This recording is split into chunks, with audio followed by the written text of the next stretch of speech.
परम प्रेम में श्री ठाकुर, परम आराध्या जगत जननी श्री बड़मा, परम पूज्यपाद श्री बड़दा, परम पूजनीय वर्तमान आचार्य श्री दादा के श्री चरणों में मेरा कोटि कोटि प्रणाम। ठाकुर जी ने सत्यानुसरण में कहा है कि जगत के समस्त ऐश्वर्य, ज्ञान, कर्म एवं प्रेम जिनके अंदर सहज ही उत्सारित हैं, जहाँ जाने से मनुष्य की चिरविच्छिन्न समस्याओं का चरम समाधान लाभ होता है, वही होते हैं मनुष्य के भगवान। तो ऐसे गुरु आप लोग किए हैं कि जहाँ जाने से आपकी समस्याओं का समाधान हो रहा है।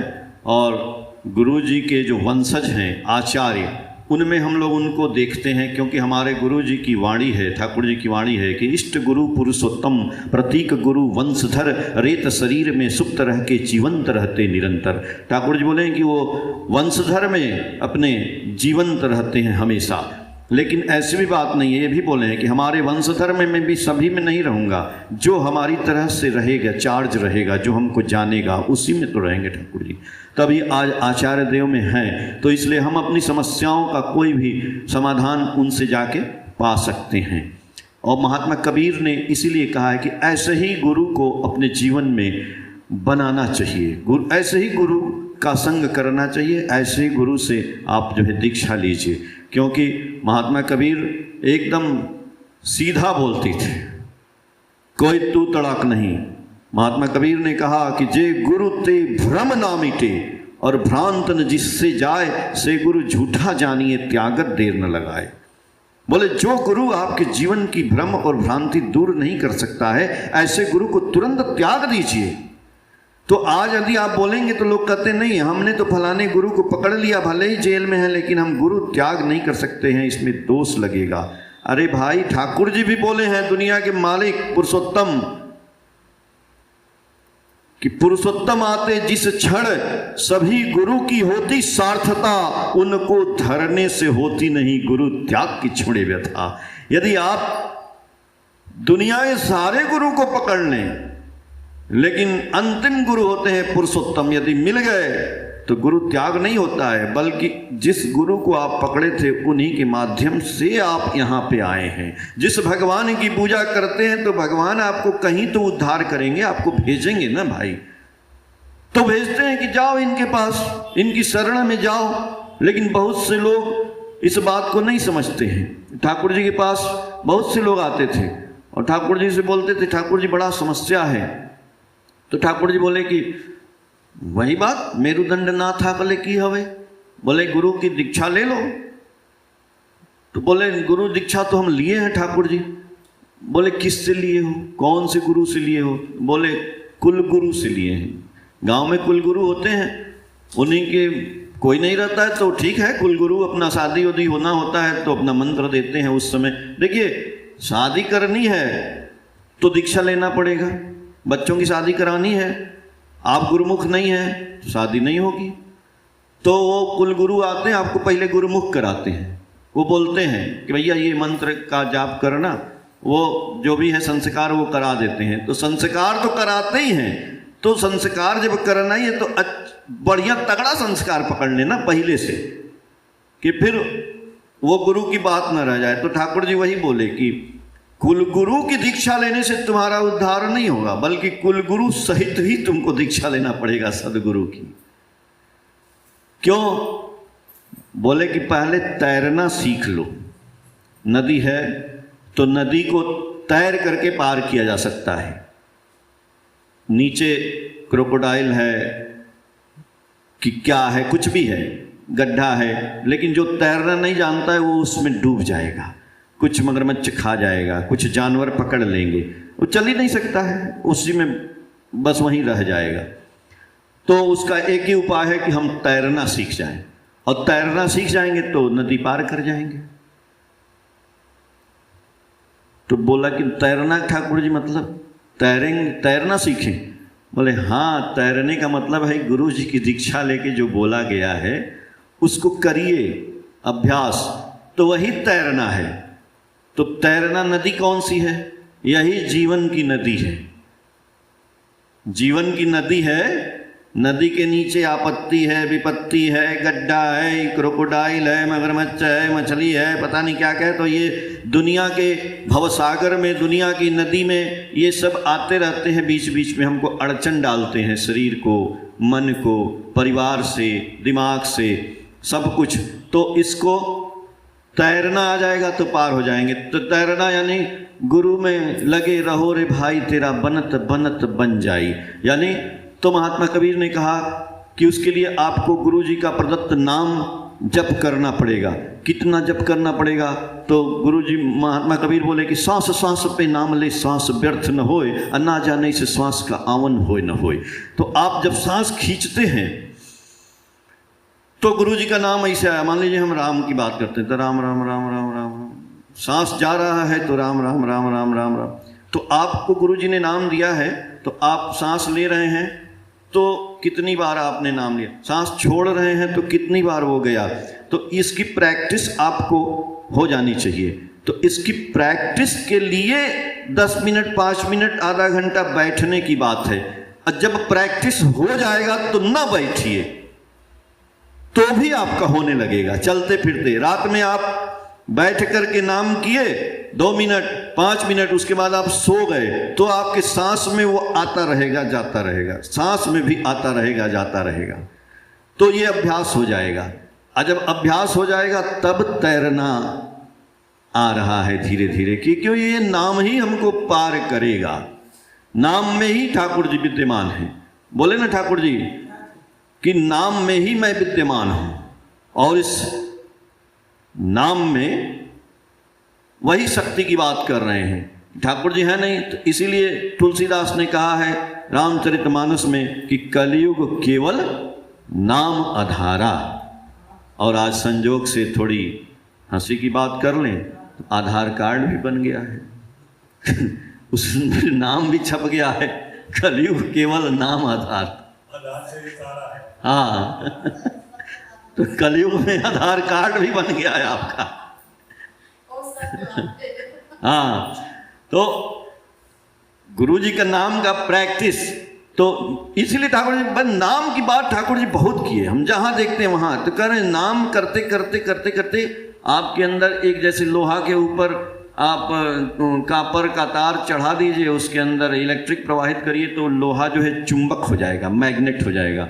फिर जब उससे कोई सटाएंगे तो दूसरा लोहा जाएगा। तो वैसे ही वो नाम करते करते करते करते तो हमारे पास वो चुंबक बन जाएगा, हमारा शरीर चुंबक हो जाएगा। चुंबक यानी जो अच्छे विचार हैं उनको वो पकड़ने लगेगा। तो ठाकुर जी बोले कि जब आप नाम करते हैं बैठ के आसन बिछा करके, तो 5-10 मिनट बाद 20 मिनट बाद आपका शरीर करेगा कि ऐसे अकड़ जाएगा। तो आप हाथ ऐसे ऊपर करेंगे, तो दोनों हाथ जब ऊपर करेंगे तो ये हाथ की उंगलियां न हैं, यही एंटीना का काम करती हैं।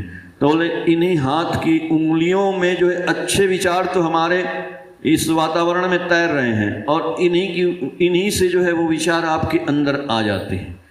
तो हम जो है उन विचारों को ग्रहण करते हैं। तो विचारों को ग्रहण क्या करते हैं? जो विचार आए, तो विचार में क्या आया? विचार में मान लीजिए ये आया कि एक राजा थे, और राजा जो है एक दिन एक ब्राह्मण को बुलाए, बोले कि आप गीता का पाठ करिए और मैं सुनूंगा। तो ब्राह्मण देवता सामने बैठते थे, राजा साहब बैठ जाते थे सवेरे, और गीता का पाठ शुरू होता था, 1 पन्ना 2 पन्ना पढ़ के। और जब जाने लगते थे तो ब्राह्मण देवता उनसे बोलते थे राजा से, राजा कुछ समझे? तो राजा कुछ नहीं बोलते थे, फिर वो चले जाते थे। दूसरे दिन आए, फिर पाठ किए, बोले राजा कुछ समझे? राजा फिर बैठे रहे, चले गए। तीसरे दिन फिर ऐसे चलता रहा। एक दिन फिर पंडित जी बोले कि राजा कुछ समझे? तो राजा बोलते हैं कि पहले तुम समझो। पंडित जी बोले कि ये तो कभी बोलते नहीं थे, क्या हो गया? गए घर। दूसरे दिन फिर राजा बैठे सवेरे, टाइम हो गया, पंडित जी आए नहीं। कहे भाई आज कहाँ चले गए? पंडित जी महाराज आए नहीं। भाई देखो, एक लड़का आया दौड़ते हुए दरवाजे पे, बोले तुम? बोला हम पंडित जी के बेटा हैं और वो आज हमको भेजे हैं। बोले क्या बोले हैं? बोले कि जाके राजा से बोल देना कि हम समझ गए, समझ गए। भैया जो आप गीता पढ़ रहे हैं, जो आप हनुमान चालीसा पढ़ रहे हैं, जो बच्चा एक किताब क्लास 2 का, 3 का, 10th का, 12th का, इंजीनियरिंग का, मेडिकल का पढ़ रहा है, अगर वो समझेगा ही नहीं तो क्यों पढ़ रहा है? फेल है। भैया एक लाइन यदि समझ गए होते तो इतना पढ़ने की जरूरत नहीं पड़ती। रामचरितमानस अंदर का मत पढ़िए ना भाई, ऊपर का ही समझ लीजिए। रामचरितमानस, राम के चरित्र को मन में उतार लेना है, बस इतना ही तो है उसके अंदर। सारा मत पढ़िए, बस रामचरितमानस जैसे राम जी किए थे वैसे ही करना है। गीता, पंडित जी रामकृष्ण परमहंस से पूछे एक भक्त आके, भगवान गीता का मतलब बता दीजिए। तो बोले गीता का मतलब, गीता गीता 10 बार बोलिए आपको समझ में आ जाएगा। तो उन्होंने बोला गीता गीता गीता गीता गीता गीता गीता। गीता गीता बोलने से आता है त्यागी त्यागी त्यागी। आप त्यागी त्यागी बोलेंगे तो गीता गीता आएगा। तो गीता का सार ही है त्याग। भगवान कृष्ण ने बोला है ना, ये जो कुछ है सब त्याग देना, ये शरीर भी चला जाएगा, कुछ नहीं है। अर्जुन को यही उपदेश दिए। कहाँ है इसको मोह किए हुए भाई, मारो ना इनको। तुम थोड़े मारते हो, हम ही मारते हैं। जो कुछ भी हो रहा है मेरे द्वारा हो रहा है, तुम्हारे द्वारा कुछ हो ही नहीं रहा है। तो फिर हम क्यों सोच रहे हैं कि हम कर रहे हैं? हमको दुख हो रहा है, अभी बोले ना आप, हमको दुख हो रहा है, हमको सुख हो रहा है, हम खुश हो रहे हैं, हम बेवकूफ हैं, हम चालाक हैं, आप कुछ नहीं है। जब तक ब्रेन काम कर रहा है ना, अभी ब्रेन में कुछ ऐसा हो जाएगा। आप देखते हैं ना कि आदमी जिसको बोलते हैं कि पागल हो गया है, तो यदि हम पागल हो गए तो हमको चिकोटी काटो चाहे गाली दो, हम हंसते रहेंगे तो हंसते रहेंगे, हमको कोई फर्क नहीं पड़ता है। तो पागल बनना पड़ेगा। यदि हमको इस जीवन में जीना है तो पागल बनना पड़ेगा। प्रभु के प्यार में ऐसी लागी लगन, मीरा हो गई मगन, वो तो गली गली हरि गुण गाने लगी। जिस दिन इस नाम में, इस प्रभु के प्यार में हम पागल हो जाएंगे, उस दिन आप हमको क्या कह रहे हैं मैं नहीं जानता हूं। आप मेरी तारीफ कर रहे हैं मैं नहीं जानता हूं। आप हमको गाली दे रहे हैं मैं नहीं जानता हूं। हमारा नुकसान हो गया मैं नहीं जानता हूं। मेरे को प्रॉफिट हो गया मैं नहीं जानता हूं। ये सब गुरु कर रहे हैं, उनकी कृपा से हो रहा है, वही कर रहे हैं, वही हैं। ईश्वर अंश जीव अविनाशी। इसीलिए ठाकुर जी बोले तुम हमको प्रेम करते हो, यदि तुम हमको प्रेम करते हो और इस सृष्टि को नहीं प्रेम करते हो तो तुम हमको भी नहीं प्रेम करते हो। ठाकुर जी बोले ना कि अर्थ मान यश इत्यादि पाने की आशा में मुझे ठाकुर बनाकर भक्त मत बनो। धोखा देने पर धोखा ही पाओगे जब तक तुम्हारे अंदर ठाकुरत्व जागृत नहीं होता है। लेकिन जब ठाकुर जी को एक दिन समाधि लगी, बहुत समाधि लगती थी, ठाकुर जी बैठे हैं, ठाकुर जी कीर्तन कर रहे हैं, अचेत हो गए, गिर गए, सब सांस उस बंद हो गया, मुंह से आवाज़ आने लगी। लोग देखे, अरे क्या बोल रहे हैं, लोग लिखना शुरू किए। ठाकुर जी बोलते हैं, ए तुम की चास ए धर्म अर्थ काम मोक्ष, यदि सब चास की छुपा बिना सिर्फ आमा के चास, ए धर्म अर्थ काम मोक्ष तुम्हारे पीछने पीछने घूरे बेड़ावे। देखिए वहां तो कह रहे हैं ठाकुर जी सत्यानुसरण में कि अर्थ मन मान यश इत्यादि की आशा में ठाकुर मत बनाओ, लेकिन ठाकुर जी कह रहे हैं यहां पे कि तुम क्या चाहते हो, धर्म अर्थ काम मोक्ष ये सब लेकर के मेरे पास आए हो, तुमको कुछ नहीं मिलेगा। अरे भाई तो करें, केवल हमको चाहो, इसको छोड़ दो, केवल हमको चाहो तो ये धर्म अर्थ काम मोक्ष तुम्हारे पीछे पीछे घूमने लगेगा। आज आचार्य देव यही तो कर रहे हैं, ठाकुर जी को चाहते हैं, इसलिए उनके पास धर्म अर्थ काम मोक्ष पर भंडार लगा पड़ा है। उन्हीं को नहीं, उनके जो शागिर्द लोग हैं, राजूदा हैं, बहुत से हैं, ऋतिक हैं, कुछ नहीं है, सब हवाई जहाज से उड़ता है, उड़ता है ना। क्या है, लेकिन हमको चास। अब ये बात आ गई कि ठाकुर जी को हम चाहेंगे कैसे। अब इसके आगे वाली बात सुनिए, बड़ा बढ़िया समाधि अवस्था में बोले हैं, यदि आमा के पेते चास तो भालोवास, भालो यदि चास रे मन भालो यदि चास, सवार भालो कोरेन जिनी ताके भालोवास। ठाकुर जी कहने यदि हमको पाना चाहते हो तो भालोवास, प्रेम करो, प्रेम करो, प्रेम करो। किससे प्रेम करो? ठाकुर जी बोले यदि आमा के पेते चास भालोवास, इस सर्व जीव के भालोवास, इस जगत के भालोवास, सबको भालोवास, सबसे प्रेम करना पड़ेगा। पशु से, पक्षी से, पेड़ से, चिड़िया से, कुत्ता से, बिल्ली से, इंसान से, हर जाति से, धर्म से, पेड़ जो भी है। ठाकुर जी कह रहे हैं कि इस सर्व जीव के भालोवास, इस जगत के भालोवास। तब ठाकुर जी कह रहे हैं जे निजेर स्त्री के भालोवास है, अब पर के भालोवासे ना से अमा के भालोवासे ना। बहुत बड़ी बात करें, तुम अपनी स्त्री को बहुत प्यार करते हो और अपने किसी पड़ोसी को, कोई मित्र को, कोई रिश्तेदार को, दूसरे को प्यार नहीं करते हो। तुम हमको प्यार नहीं करते हो, तुम्हारा प्यार छलावा है, नकली है। जितना अपनी पत्नी को प्यार करते हो उतना ही सबको प्यार करना पड़ेगा। तब ये होती है ठाकुर की पूजा। ठाकुर की पूजा का मतलब सिर्फ, ठाकुर जी बोले हैं कि सिर्फ चंदन और फूल, अगरबत्ती और शंख से मेरी पूजा करते हो, ये पूजा मेरी पूजा नहीं है। आप सबको प्यार करते हो, वही मेरी पूजा है। इसीलिए ठाकुर जी बोले टका पराया मानुष अपना, जितना हो मानुष धरना, मानुष धरना। और जब तक आप मनुष्य नहीं पकड़ेंगे आपके पास रुपया नहीं आएगा महाराज। ठाकुर जी बोले मनुष्य पकड़ने के लिए हृदय देकर हृदय खरीदो, सेवा देकर सेवा, स्वभाव देकर स्वभाव खरीदो तो विभव बढ़ावे शोभा। आपके अंदर में, आपके घर में विभव आ जाएगा, वैभव आ जाएगा। आप रुपया चाहते हैं, ठाकुर जी बोले रुपया भी आएगा। ठाकुर जी बोले रुपये का जतन करो या नहीं, लोग का, मनुष्य का जतन करता चल, लक्ष्मी के सो बंधे रहेंगे, विभव में रहोगे अटल।